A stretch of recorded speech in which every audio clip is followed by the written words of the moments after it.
In what you've done with your life thus far, is it giving you what you want? Is it giving you what you want? When you look toward the future, when you look at all that's going on out here, is there some place within yourself you say, hey, I know I need to be out there in that arena. I know I can do more than what I've been doing. I know there's some great music that I have within me that I haven't brought out here yet. Is that something that you begin to look at within yourself? See, I say if you look at your life, and if you're not getting what you want, you owe it to yourself to do something differently. If you're on a job, 85% they say of Americans go to jobs that they're unhappy. If you're doing something 8 hours a day that you don't like, it's not giving you what you want, it's not giving you a strong feeling of satisfaction and fulfillment, you're miserable, you hate to go there, you're depressed just thinking about it, you sing the "Thank God It's Friday" song every week.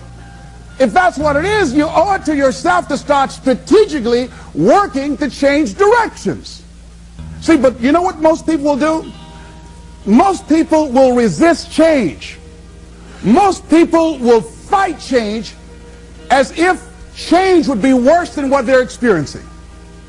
See, they know this. They're familiar with this. Most people will not challenge the unknown. They won't just step out there. See, there's certain things that's got to be in place. They got to see it all together. And life isn't like that. That's not how you grow. So as you look at your life, you're saying, I'm not getting what I want. As you begin to look toward the future, begin to know that whatever it takes for you to create that, you've got that in you. You've got that. You've got genius in you. You've got goodness in you. You've got creativeness in you. If you decide to take the initiative to change the current quality of your life, I say to you that you will find that the universe is on your side, that life is on your side. Now, will it be turbulent? Yes. Will it be easy? No, no. Will you have some opposition? Yes. Will I make a lot of mistakes? Yes. Will I get hurt? Yes.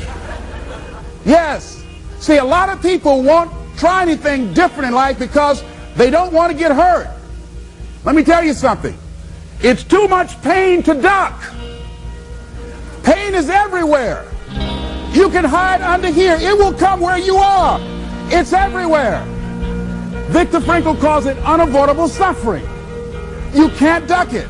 But most people spend their life not wanting to deal with the pain of rejection, the pain of defeat, the pain of being disappointed, the pain of losing, the pain of failure, the pain of being criticized, the pain of not being liked, the pain. That's called life. Life is full of pain. It's everywhere. But guess what? There's no gain without pain.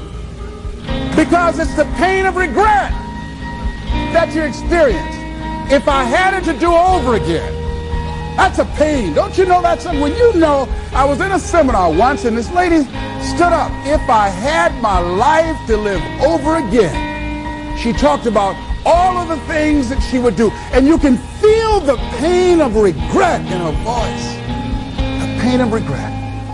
She still experienced pain. She was trying not to experience the pain of defeat, the pain of disappointment, the pain of loss, the pain of lack of support. And she still experienced pain. It was right there. We can't get around it.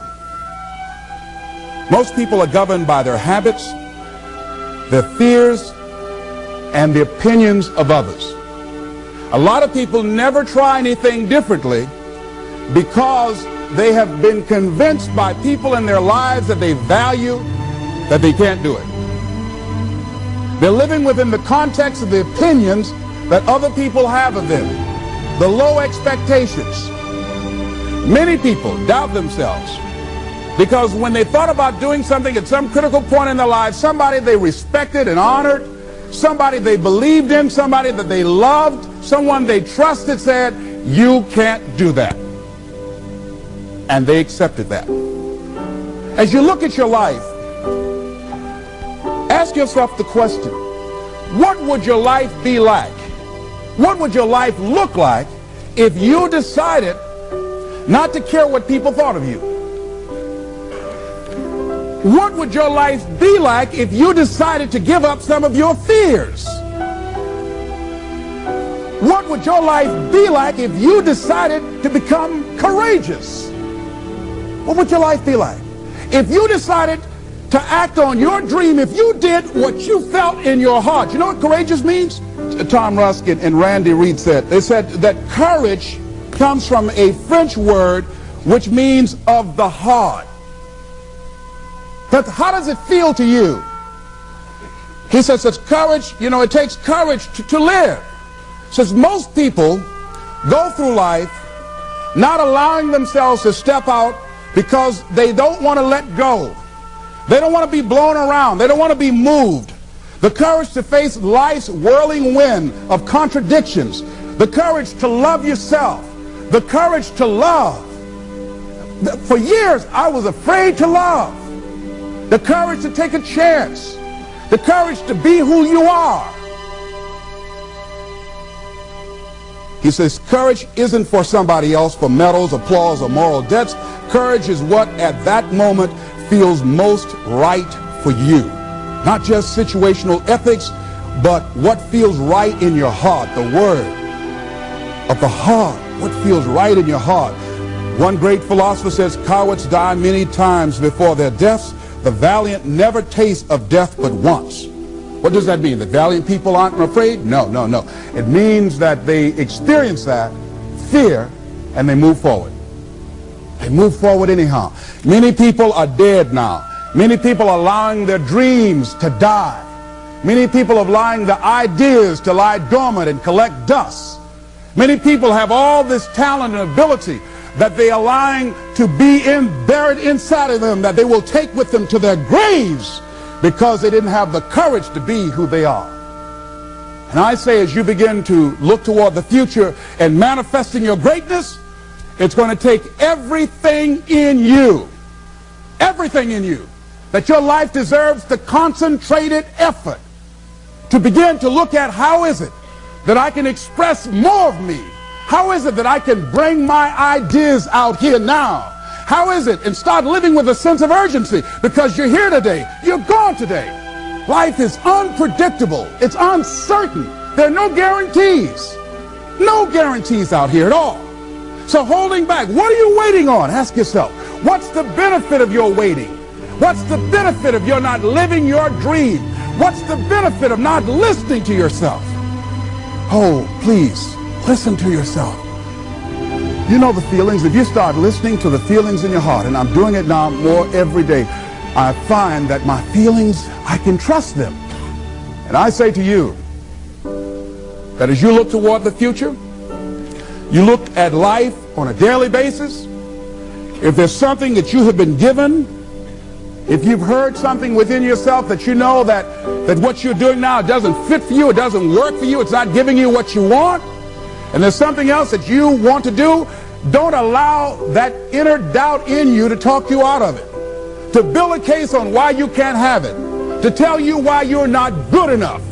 You ignore that inner voice and all of the external voices. Don't judge the possibilities for what you can do based upon the circumstances, because the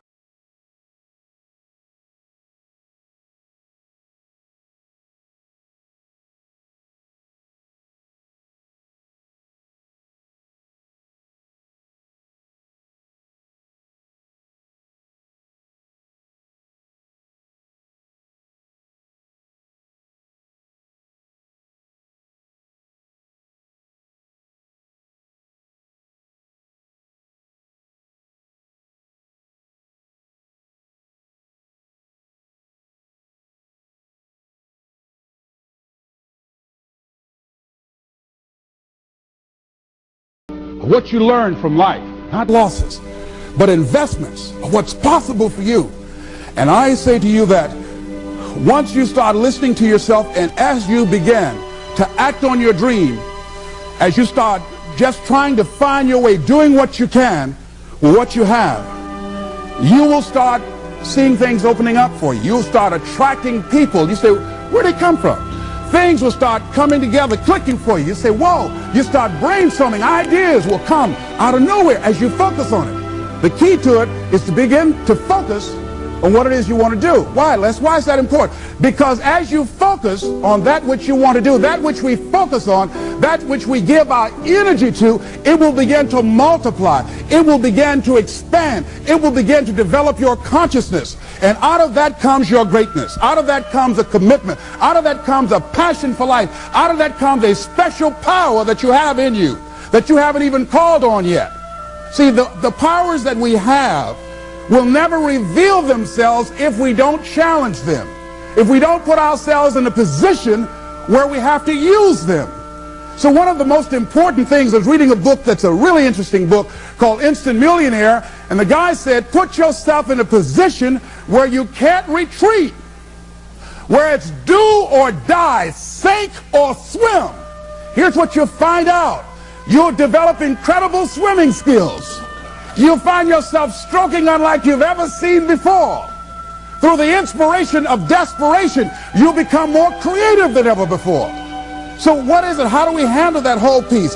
Throw your whole self into it. See, most people go at it tentatively. They don't give all their stuff. They don't concentrate. They don't put everything they've got in them. One guy wrote a book called All You Can Do Is All You Can Do. And all you can do is enough. But he said, make sure you do all you can do. And if we're honest this evening, we know that we haven't done all we can do. So as we look at the future, we can decide that from this day forward, as I look at my personal relationships, if I look at my professional relationships, if I look at my family relationships, if I look at all the dimensions of my life, looking at myself mentally, emotionally, and spiritually, I'm going to do all I can do to develop me, to bring my talent out here, to make a contribution to life.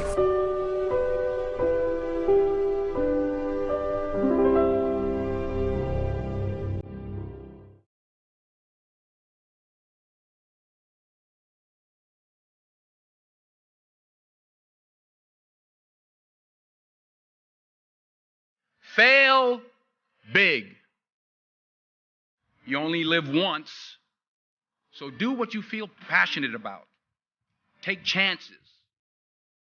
Don't be afraid to fail. There's an old IQ test, was 9 dots, and you had to draw 5 lines with a pencil within these 9 dots without lifting the pencil.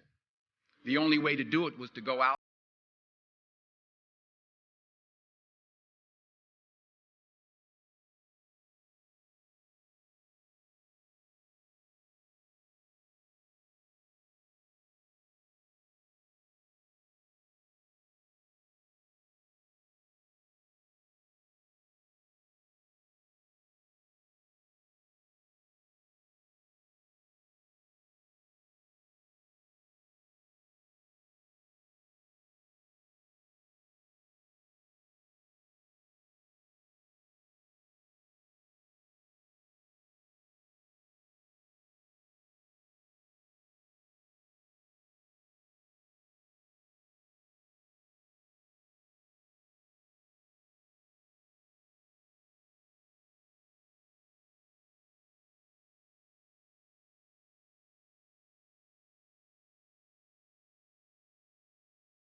Working really hard is what successful people do.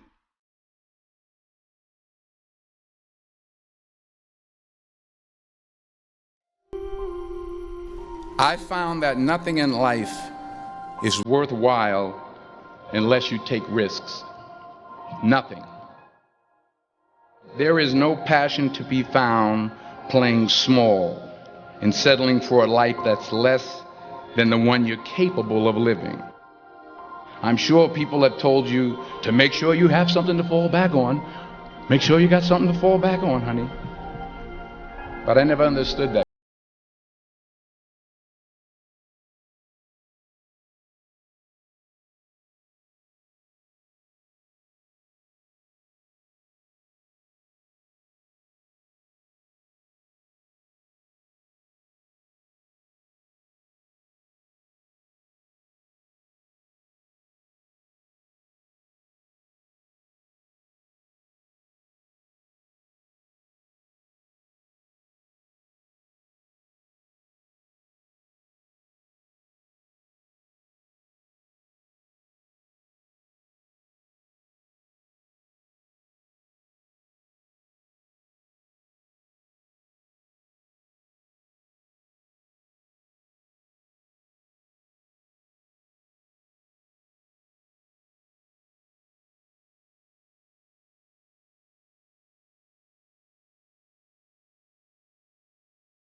motivational speaker. He made an analogy about this.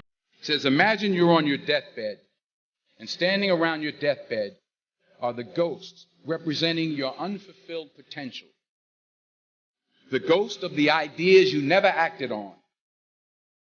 The ghost of the talents you didn't use. And they're standing around your bed, angry, disappointed, and upset.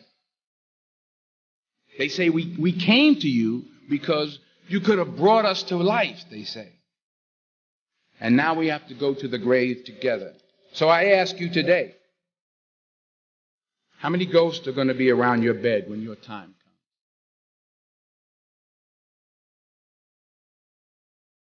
comes?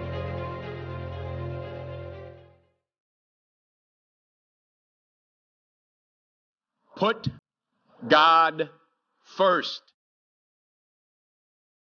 Put God first in everything you do.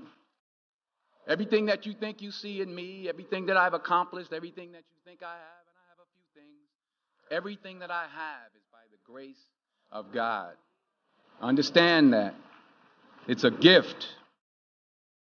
40 years ago, March 27th, 1975, it was 40 years ago, just this past March, I was flunking out of college. I had a 1.7 grade point average. I hope none of you can relate. I was sitting in my mother's beauty shop, and I'm looking in the mirror, and I see behind me this woman under the dryer. And every time I looked up, she was looking at me, just looking me in the eye. And I didn't know who she was, and I said, she said, somebody give me a pen, give me a pencil. I have a prophecy. March 27, 1975. She said, boy, you are going to travel the world and speak to millions of people. Now, mind you, I was flunked out of college. I'm thinking about joining the army. I didn't know what I was going to do, and she's telling me I'm going to travel the world and speak to millions of people. Well, I have traveled the world, and I have spoke to millions of people. But that's not the most important thing, the success that I had. The most important thing is that what she taught me and what she told me that day has stayed with me since. I've been protected. I've been directed. I've been corrected. I've kept God in my life, and it's kept me humble. I didn't always stick with him, but he always stuck with me. So stick with him in everything you do. If you think you want to do what you think I've done, then do what I've done. Remember, just because you're doing a lot more doesn't mean you're getting a lot more done. Remember that. Just because you're doing a lot more doesn't mean you're getting a lot more done. Don't confuse movement with progress. My mother told me, she said, yeah, because you can run in place all the time and never get anywhere. So continue to strive, continue to have goals, continue to progress. I don't care how much money you make, you can't take it with you. The Egyptians tried it. They got robbed. That's all they got. You can't take it with you. And it's not how much you have. It's what you do with what you have. We all have different talents. Some of you will be doctors, some lawyers, some scientists, some educators, some nurses. The most selfish thing you can do in this world is help someone else. Why is it selfish? Because the gratification, the goodness that comes to you, the good feeling that I get from helping others, nothing's better than that.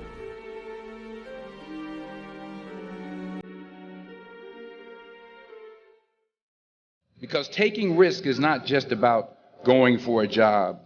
It's also about knowing what you know and what you don't know.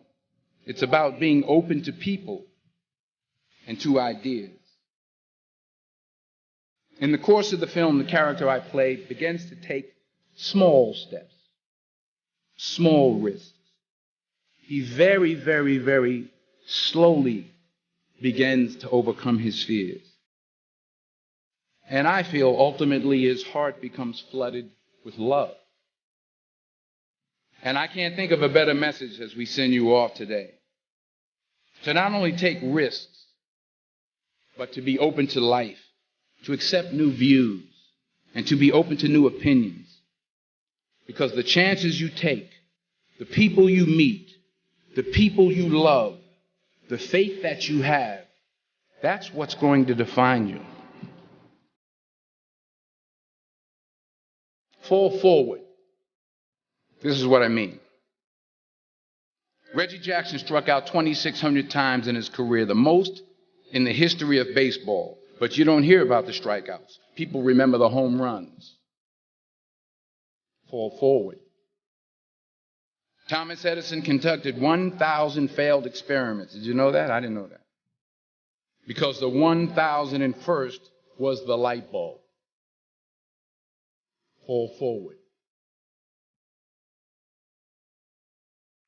True desire in the heart, that itch that you have, whatever it is you want to do, that thing that you want to do to help others and to grow and to make money, that desire, that itch, that's God's proof to you, sent beforehand already to indicate that it's yours. And anything you want, you can have. Don't just aspire to make a living. Aspire to make a difference. Never be discouraged. Never hold back. Give everything you got. And when you fall throughout life, and maybe even tonight after a few many glasses of champagne, remember this.